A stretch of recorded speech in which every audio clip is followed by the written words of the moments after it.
Good morning, everyone. I'm so glad to be back with you again.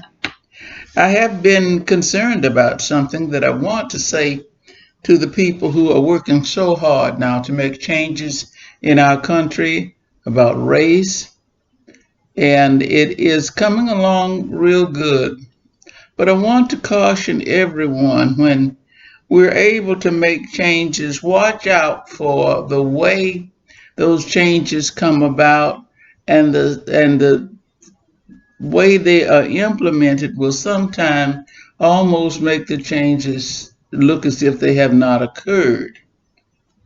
I want to emphasize this point this morning by reading you a story from my book, My Ancestral Voices. And it tells about when we had to make a change in our lives because integration came about. And we thought it was just the biggest thing that ever happened, that we were now equal. Turned out we weren't. And in many cases where the changes were made, they were not changes after all. So let me read this story to you, and I want you to decide how it goes.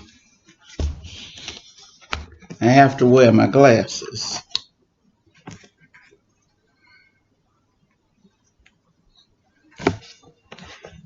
During the summer of my 15th year in 1950, when I worked for a woman who lived on Queen City Avenue in Tuscaloosa, my cousin and I were employed to babysit the woman's grandchildren and to clean up after them. One day, the grandmother and her daughter took the children swimming at the local public swimming pool. We traveled from Queen City Avenue to a small street that went in the direction of the Black Warrior River. The street on which we traveled wound down the hill and stopped at the river's edge.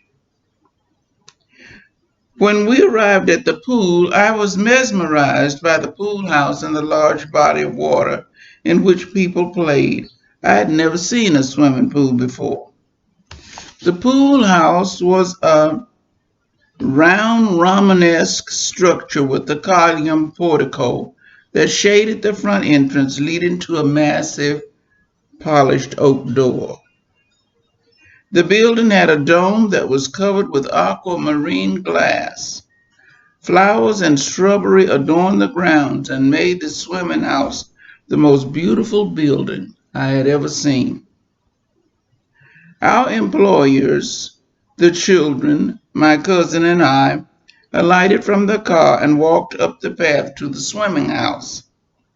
As we came to an intersection, my cousin stopped and lagged behind. I continued walking with the group and arrived at the door of the building. One of the daughters realized that I was still with the group, turned toward me, and grabbed the children's bag from my hand. Her face became angry and snarly. "Where do you think you're going?" she screamed at me. "You can't go inside. Niggers are not allowed in there. That's what's wrong with you. You don't know your place. Get around there and sit by that fence until we get ready to go. Get!" I stood stunned. It had not occurred to me that I was not allowed to go inside and watch the children, as that was my job. It had not occurred to me that a higher edict would apply requiring me to know my place. I was being told that my place was outside the building in the shadeless yard, directly in the sun, by the fence, without water, watching white people swim and have fun in the pool that was paid for by taxes from citizens, including Negro people. When my cousin and I arrived at our place, I saw the swimming pool for the first time. The pool was a massive body of water situated behind the pool house. The water, cool and sparkling, seemed so inviting on this hot summer day. At one end of the pool, a tall diving board extended high above, from which big boys and girls dived into the deep end of the cool, clear water. The opposite end of the pool was adorned with a massive oyster shell that hovered over a shallow wading area where small children played. The shell was aquamarine blue at the top, and the colors blended down into a creamy pearl color and merged into a peach color underneath the children's feet. While the young white people swam, dived, and played in the water, the adults lay on lounge chairs and tanned themselves in the sun. My cousin and I could only sit in the sun outside the chain link fence and watch the tableau unfolding before us. My cousin chided me for thinking that I could enter the swimming pool. She knew better and was amazed that I did not. I thought about going home several times, but remained because my allegiance was to my cousin. Later, after my cousin told my aunt about the incident, my aunt told me, "You ain't never going to be able to work in white folks' kitchen if you don't learn how to act." At 15 years old, I knew that this was not what I wanted to do, and I told my aunt, "I don't plan to work in white folks' kitchen. I plan to go to college." She laughed and said, "That's your problem. You think too high. Your dad ain't never going to be able to send you to no college." In 1983, my husband, children, and I visited our parents in Tuscaloosa, Alabama. By this time, I had graduated from the University of San Francisco with a doctoral degree. We were riding in a 1982 SEL Mercedes that my husband had given me for my graduation present. As we often did when we returned to Tuscaloosa, we visited some of the places where events had happened to us during our youth.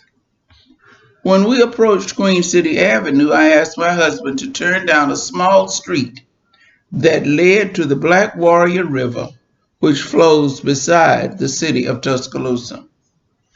I said, "There's a swimming pool down there."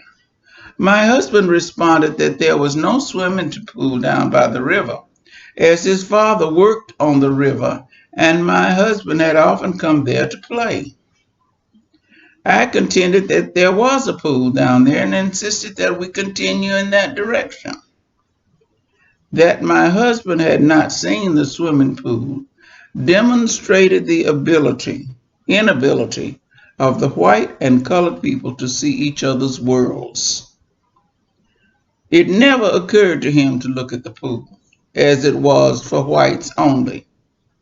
The black boys swam in the river or in creeks, and many black boys were drowned in the Black Warrior River each summer because they could not go to the public swimming pool. I asked my husband to turn left. There on the left, opposite the river, was the swimming pool. The beautiful, sparkling building was no more. In its stead was a shambled ruin that appeared as ancient as the Roman ruins I had seen when we traveled to Rome, Italy. The columns on the portico were decayed and splintered. The polished oak doors were weather-worn and loosened from their hinges. The aquamarine skylight in the dome had been broken and had fallen away. We made our way around the building, through the yard, which was overgrown with brambles and tall grass. As my husband and I emerged from the side of the decaying building, we approached the once shiny chain link fence, which was rusted and broken through. I espied the once glorious swimming pool. It was empty, except for piles of leaves that filled the deep end of the structure and the kudzu vines that grew over the wall and into the pool area. Kudzu is a plant native to Japan and China which grows profusely in the southern states. Left unattended, kudzu covers everything in its path. The diving board hung loosely above the empty crevasse. The beautiful blue and white giant oyster shell was unrecognizable.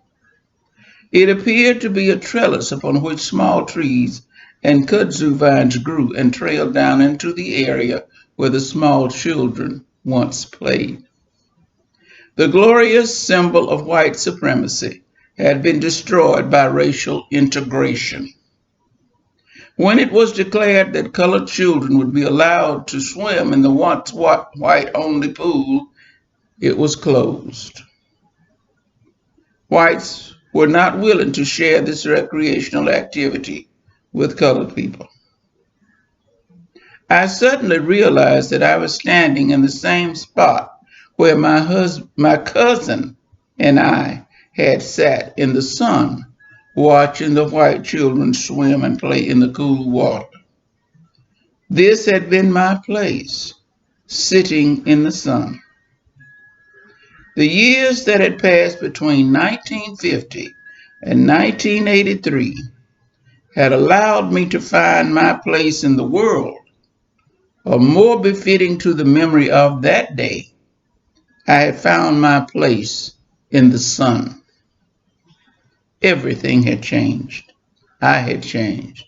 The swimming pool had changed. Black and white relationships had changed, and nothing remained the same except the road still wound down the hill and stopped at the river's edge.